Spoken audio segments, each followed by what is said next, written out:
നമുക്ക് 25 lakhs 20 lakhs 50 ലക്ഷം ഉണ്ടെങ്കിലേ രക്ഷപ്പെടാൻ പറ്റൂ. No, not at all. Less than 1 lakh also we can do it.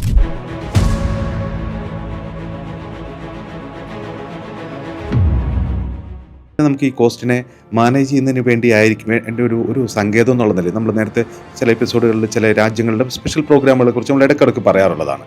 ഇപ്പോൾ Canada express entry, Germany opportunity card, ഇത്തരത്തിലുള്ള അത് കോസ്റ്റുമായിട്ട് എങ്ങനെയാണ്, കോസ്റ്റിനെ അത് ഏതെങ്കിലും തരത്തിൽ സ്വാധീനിക്കുമോ?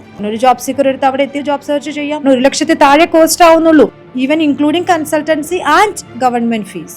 നിങ്ങൾക്കൊരു ജോബ് സീക്കർ ജോബ് അന്വേഷിക്കാൻ 1 ലക്ഷം രൂപ സ്പെൻഡ് ചെയ്താൽ മതി. നിങ്ങൾക്ക് ജോബ് കിട്ടിയാൽ നിങ്ങൾക്ക് അവിടെ കണ്ടിന്യൂ ചെയ്യാം, കിട്ടിയില്ലെങ്കിൽ നിങ്ങൾക്ക് തിരിച്ചു പോരാം. പക്ഷെ കിട്ടാതിരിക്കുക എന്ന് പറഞ്ഞാൽ ഒരു 10% ചാൻസേ ഉള്ളൂ. 90% ചാൻസ് കിട്ടാൻ തന്നെയാണ്. 10% ഞാൻ ഒരു ഗ്യാരണ്ടി എടുക്കുന്നില്ല, because I can't say anything. But 90% chance നിങ്ങൾക്ക് കിട്ടും. 1 ലക്ഷം രൂപ സ്പെൻഡ് ചെയ്താൽ മതി. അതൊക്കെ വളരെ ചെറിയ എമൗണ്ടിൽ നമുക്കൊരു കൺട്രിയിൽ പോകാൻ പറ്റുന്ന കാറ്റഗറി വിസയാണ്. അതുപോലെ തന്നെ കാനഡ പെർമനൻറ്റ് റെസിഡൻസി എലിജിബിലിറ്റി വേണം. അഗെയിൻ ഞാൻ പറയുന്നു, എലിജിബിലിറ്റി ഇമ്പോർട്ടൻ്റ് ആണ്. എല്ലാവർക്കും PR എടുത്ത് പോകാമെന്ന് ഞാൻ പറയുന്നില്ല. അപ്പോൾ കാനഡയ്ക്ക് നിങ്ങൾ എലിജിബിൾ ആണെങ്കിൽ 2.5 to 4 lakhs ഉണ്ടെങ്കിൽ നിങ്ങൾക്ക് കാനഡയിലെത്തി PR നേടാം. ഓസ്ട്രേലിയയാണ് നിങ്ങൾ നോക്കുന്നത്, എലിജിബിലിറ്റി ഉണ്ടെങ്കിൽ നിങ്ങൾ സിംഗിൾ ആപ്ലിക്കൻ്റ് ആണെങ്കിൽ 4.5 lakhs എബവ് ഉണ്ടെങ്കിൽ, ലൈക്ക് ലെസ് ദാൻ 6 lakhs നിങ്ങൾക്ക് എത്താം. അപ്പോൾ ഈ കോസ്റ്റ് കുറയ്ക്കാൻ നമുക്ക് പ്രധാനപ്പെട്ട ഒരു കാര്യം എന്ന് വെച്ചിട്ടുണ്ടെങ്കിൽ എലിജിബിലിറ്റിയാണ് അതിലൊരു പ്രധാനപ്പെട്ട മാനദണ്ഡം.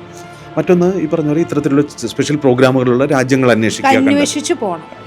പലപ്പോഴും ആളുകളുടെ ഒരു ഭീതി അത് വലിയ കോസ്റ്റ്ലിയാണ്, ഇപ്പോൾ സ്റ്റുഡൻറ്റ് വിസയിലൊക്കെ വലിയ കോസ്റ്റ്ലി ആണെന്നൊരു ധാരണ പരക്കേണ്ട ആൾക്കാരുടെ സബ് കോൺഷ്യസ് മൈൻഡിനകത്ത് അത് ഫീഡ് ആയിരിക്കുകയാണ്. 20 ലക്ഷം 25 ലക്ഷം 30 ലക്ഷം ഉണ്ടെങ്കിലേ എനിക്ക് രക്ഷപ്പെടാൻ പറ്റൂ എന്നുള്ളത് ശരിക്കും അത് ഫീഡായിട്ടുണ്ട്. Please come out. No, not that. Less than 1 lakh settle ആയിട്ടുള്ള ക്ലയൻറ്റ് ഉണ്ട്.